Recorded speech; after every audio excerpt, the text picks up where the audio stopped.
This is Wildcat Dojo Conversations. So essentially, we're back. Guess who's back? Back again. Wildcat Dojo Conversations is back. Tell your friends. Definitely tell your friends. And of course, you can hear Randy's with us. Actually, I'm glad everybody's here. It is such a pleasure to be with everybody again. Us. Yep. We're going to pick up talking about how we continue the growth of character in the dojo at the intermediate level. And so the first thing I want to do is remind you, our very first podcast is about basic character development, how it starts the minute you walk in the dojo. And I'm going to suggest you run back and take a listen to that one. At the end of the samurai philosophy episode, we went over the 5 animals as they are taught in Goju. And that's where we'll pick up. All styles have animals. Yes, they do. And some of them for their philosophical qualities and some of them for their movement qualities. And like there's the one style of Kung Fu that's called praying mantis. Really? I've never heard of that. And isn't there a drunken monkey Kung Fu also? True, there is. That's what I was just thinking of. And I tell the story about how that guy used to come out and compete when I was a full-time competitor. And he made the coolest moves. Boy, everybody wanted to always move like that because he had some cool moves on him. So if you know of a style that doesn't have an animal baseline, yes, let us know. We want to know that, don't we, Landyn? Us. We do. Again. And as always, right? Us. And let's each take one way to get in touch. Which one are you going to take, Landyn? I'll take the newest, and it's probably going to be my favorite, is our voicemail or text at 954-350-1915. What would be your favorite, Randy? The Facebook? I don't know all the means. Yeah, Facebook's an easy one at Wildcat Dojo. It's a super easy one, and I do get a lot of messages there. I have some listener mail to read, but I don't expect to get to it today. And that leaves which one? Dojo Conversations at AOL.com. Oh, yeah. And there's the webpage, wildcatdojo.com. Click on Dojo Conversations. That's where you can see pictures and stuff. That's it. It's a fun one. And you can get every episode there, too. All righty. The intermediate level of character development, stuff starts to get mashed together. Some things the karate person remembers right away, and sometimes it just takes years and years before finally it enters into someone's memory enough to become part of their daily life. In my dojo, somewhere around Advanced White, which is 6th Q, we begin to broaden out the discussions to include new and bigger ideas. Us. And Q, which is not spelled with the actual letter Q, being spelled Kyu, means a rank below black belt in our style, USA Goju Federation. But according to our very good friend Google, the word means a grade or rank in various Japanese activities such as martial arts, flower arranging, and the game of Go, which I never knew that it went across multiple hobbies. Art forms. Us. I didn't know, but I didn't know it was in the game of Go. That part's cool to know, right? Very Did you know that, interesting. Randy? No, I didn't. Interesting. Yeah. And it does literally translate down to boy. Right. Us. Which maybe some of us girls might take offense to if we were sensitive. I am not personally sensitive about that. Are you, Jackie? No, I'm not sensitive, but if someone were sensitive, I would just say child. Oh, there you go. Sort of gender-free. As I mentioned at the end of the Samurai podcast, we did start by telling you about the 5 animals in our system. From there, the instructor can branch out in a few different directions. To my knowledge, both of the directions that I'm going to speak of were introduced to Goju by Master Collegian. Today, I'm going to tackle the moral code of the warrior. And please don't misunderstand. He didn't invent the idea of the moral code. Every fighting corps throughout history, be it the samurai, the knights of the round table, or any indigenous people within any land, have all had their own code of conduct. Let's just brainstorm some synonyms for conduct. Did anybody find anything? I did. What did you find, Lynn? I found performance, actions, acts, and habits. Oh, those are good. What did you find, Jackie? I found behavior and the carriage of the person. And I found deportment, manners. Okay, a cursory search I did told me that the core values of the Marines are honor, courage, and commitment. I definitely think that's worth a shout out right there to say if you may be listening to this and you may have military background and I maybe didn't get that information correct, we definitely would like to hear from you, wouldn't we? Yes. Yes. Okay, so we're going to start with a couple of other cultures. Landyn, you want to start me out? Sensei. So Marawara warriors, core values were respect, empowerment, accountability, fairness, and confidentiality. Or being able to keep a secret. Yes. Randy, do you have the Knights one in front of you, or you don't have that up? I have that up, Sensei. Go ahead and handle it. The core values of knights were chivalry, honesty, honor, valor, and loyalty. So basically what you can see here is that what we said over and over again is true. Every fighting corps has some sort of value system, some sort of moral code by which they live. So from that point, let's pick up with Master Collegian and what he set forth as his moral code. And I just want to lay the caveat in now for sure that everybody knows this is from my memory with my teacher.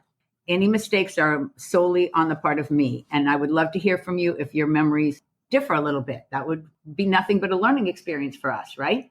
And show how when different people hear things, they hear them differently.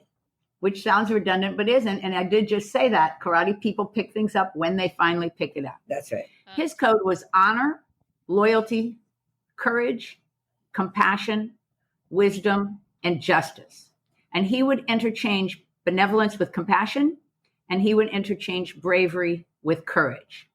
His number one personal virtue was honor, or again, so my memory tells me. Before we talk about each one important thing to remember here is that these words can be connotated to examine others' behavior externally, but that isn't what is meant to do.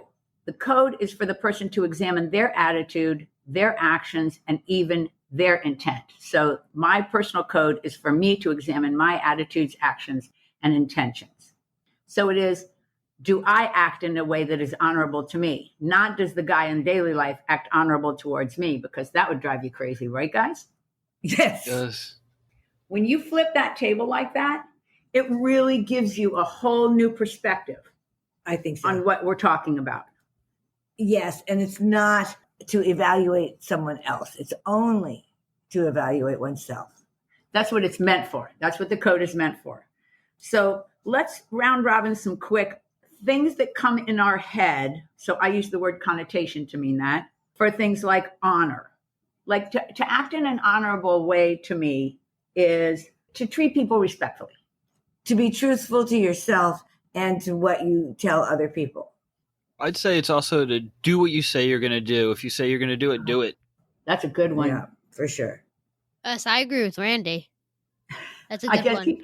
he just gave us the business. I'm sorry, I stole the really good one. I also want to say where honor is concerned that I think that there is a level of patience in there. Us. Oh, I think it would have to be. 100%. Or a word that we learned last podcast, stoicism. Stoicism. Oh, yeah. That could work because that means, you're going to get down to the business of it. That's right. Without any kind of adjective talking about it. Or what are those three-letter words called when people say but? Conjunctions? Yeah. Or conjunctions either, right? Conjunction, junction. Junction. That's my function to make an excuse. Okay. Moving on to loyalty. I talk to kids about loyalty all the time, and I do use the word truthfulness when I talk about loyalty because in our system, we have the loyalty to ourselves and our family and what we know is the right thing to do. So I do use the words honesty and truthfulness when I talk about that. What other words would you guys put with that? Following another person, but not because you want something from them, but because you believe in what they are saying and doing. Oh, that's All right. interesting. How about doing the right thing by the person even when it isn't fun? That's good. Or like, I think the word I want to use is adherence Oh, good one. or devotion. Yes, that's also a Yeah. good one. And I think there's a bit of empathy because having loyalty, you got to understand the person that you're being loyal to an extent. That's very Good true. one, Randy. I like that. So when you move on to courage, obviously Master Collegian used to use brave interchangeably, and that will definitely work. Just a little aside, I don't know if you guys will laugh because I always did. Whenever he used compassion, he always used courage. And whenever he used bravery, he always used benevolence. And I don't think he knew that it was alliterative. that they started with the same letter. Isn't that cute? That's pretty cute. Oh. Nice. Fun, huh? And I'm going to say, to me, courage is going in the face of fear.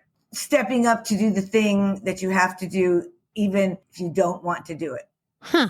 I always think of courage as like becoming greater than yourself. There's something that you don't want to do, but you become a greater version of yourself to do it. That's good. I was like going to that say one. improving yourself. Nice. Yeah, that's a good one. Good ones. Okay, so moving on.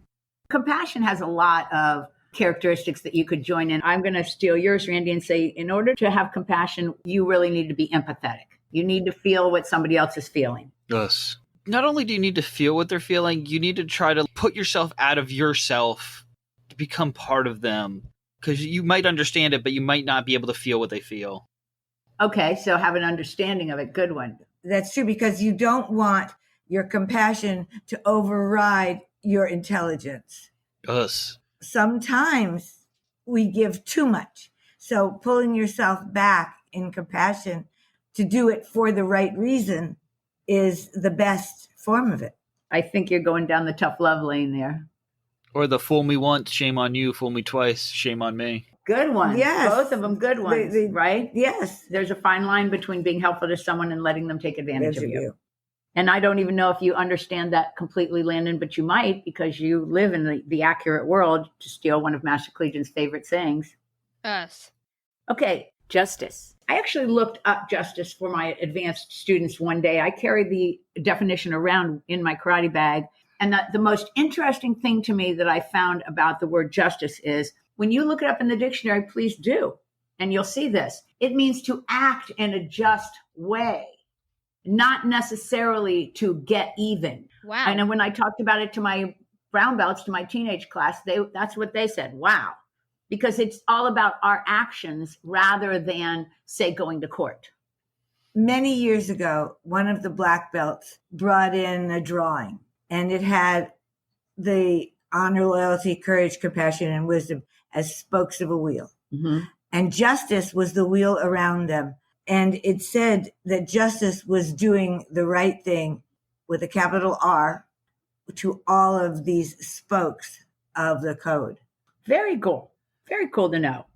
And I view justice as like, because a lot of people view it as getting even or getting revenge, where sometimes it's just moving on. You're just moving on from something. You're being just to yourself. I actually hope we get a little bit of feedback on this, because Master Collegian used to say, revenge is like salt water. It looks like it's going to save your life, but it's actually going to kill you. That's right. Yes. So revenge does feel good in the moment. It does. And we've all done it. Sadly, yes. And revenge is like a false justice. It's like fake justice. That's right. Yeah.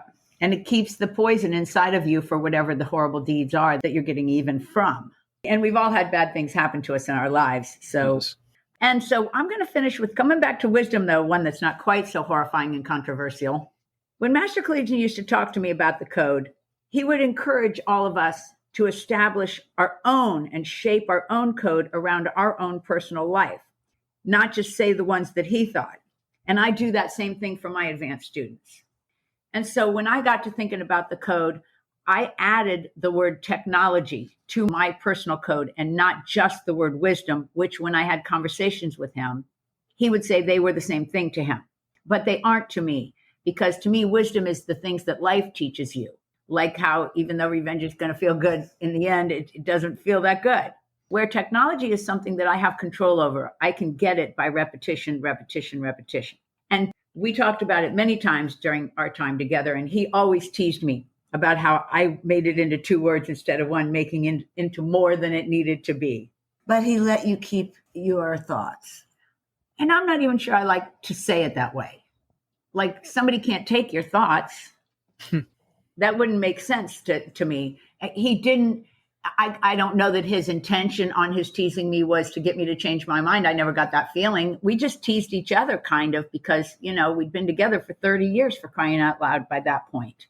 A total of 37, but that's a story for podcasts in the back, actually. Well, I think that it's a nice relationship to have with somebody that you guys can respect each other's opinions. And I do try to do that with the advanced students. When you guys all agree with that? Definitely. Yes. I was going to say the one thing about wisdom or technology knowledge, that whole like sphere, which are separate but kind of the same, is that no one can take it away from you. Nobody can take wisdom or knowledge away from you. You always retain it through your life. And that is why the Master Collegian, and I think many teachers before him, have always called our technology our gold. Because once you have it, it is yours to make decisions with and decide how outgoing to be with it or how miserly to be with it, while at the same time living under that number one rule, which is nothing's free. Yes. So it's all a very tricky business, isn't it? Yes. Well, if nobody has anything else about those exact code, I do have a little cool story. Should I start on it? Please. Oh, Yes. Sensei. Okay, last summer I was finishing a camp with a few 4th and 5th graders. So they're older and they can remember things, at least what they want to remember, right? Yes. But I won't lie, they still like games the best. All my kids like games the best. Even adults like games the best, Sensei. Yes. I agree. So I said to them, we've talked a lot this summer about what a karate person should and should not be and say. Sit quiet for a minute and think about what you remember, and let's everybody share something. So I got the first young lady, a smart, strong student who really loves training. And she said, I don't remember exactly how you said it, Sensei, but you said the better we get at our fighting, the nicer people we have to try to be. And I was just so floored that somebody, after only 10 weeks of knowing me, remembered what I think is a pretty advanced thought. Don't you guys think so? Definitely an advanced thought. Really advanced. And then she went on to say, it's easy to be nice, her word, when everyone is being nice around you, but it's hard in a lot of situations that I find myself in. And so we can imagine a 4th or a 5th grader. They have bullying. They have people talking about you sitting just one table over and teasing you. They have cliques. They have all that stuff that makes it hard to be nice, right? Yes. It's very hard. And those are the grades that it just begins to get more and more difficult. That is a really cool thing that we were only together one summer. That was her takeaway. Pretty cool. A lifelong lesson for 10 weeks. Very adult. Very adult. As I expected, our time is up. So I'm going to finish by saying that simultaneous to the Code of the Warrior, Master Collegian brought the summoning and the dissolving of the elements to all of us in Goju Federation. Again, Master Collegian did not invent them. My research came up with the Chinese as the first to use wood, water, fire, etc., as they relate to our existence biologically, mentally, emotionally, and of course in a chi line. Do you remember that when we read the Shaolin Monastery story, that Peter Urban brings up water, wind, and rock in the philosophy of Bodhidharma himself? I do remember that. I'm glad you brought that up. So like the Code of the Warrior, Master Collegian systemized the elements for us to make it so we could understand them. I always use the word systemize loosely when I talk about Master Collegian, don't I, guys? Yes, for good reason. Yeah, he was a web thinker, not a linear thinker. So everything went out into crazy directions with him. Yes. So soon, I don't know when, we're going to get into the elements, and I don't know how because it's a very complicated subject, but we will do that, won't we, guys? Because it'll be fun. Oh, it will Yes. definitely be fun. And then it'll be out there for people to listen to and decide if it's anything for them. Yes, that's true. You'll have to tune in again to hear about the elements. Which we would love. And that takes me to a great place to say, we do have our one wonderful sponsor, Honor Athletics, and we do want you to go to her. She is at honorathletics.com or her telephone number. And I'm going to see if I can remember this, Landyn. 770-945-5150. Perfect. Can you believe I got that? That's impressive. Yes, it's in my memory now. But we are looking for another sponsor. So please, if you know somebody who might be interested in working with me, I'm such an easy person to work with. I swear that's true, even though if She you know really me, is. Really. if you know me, you're like, she's easy to work with. We would love for you to get in touch and let us know that you would love to work as one of our sponsors. That would be super cool. Yes, it would be. And with that, guys, we're going to close it out. Start me out here, Rand. Say goodbye. Bye. Hope to be on soon again. We hope to have you. Bye, everybody. This was a great podcast that I hope that you guys enjoyed as well. Thanks for tuning in. And you know you're going to hear from us next week. Until then. I'm signing out.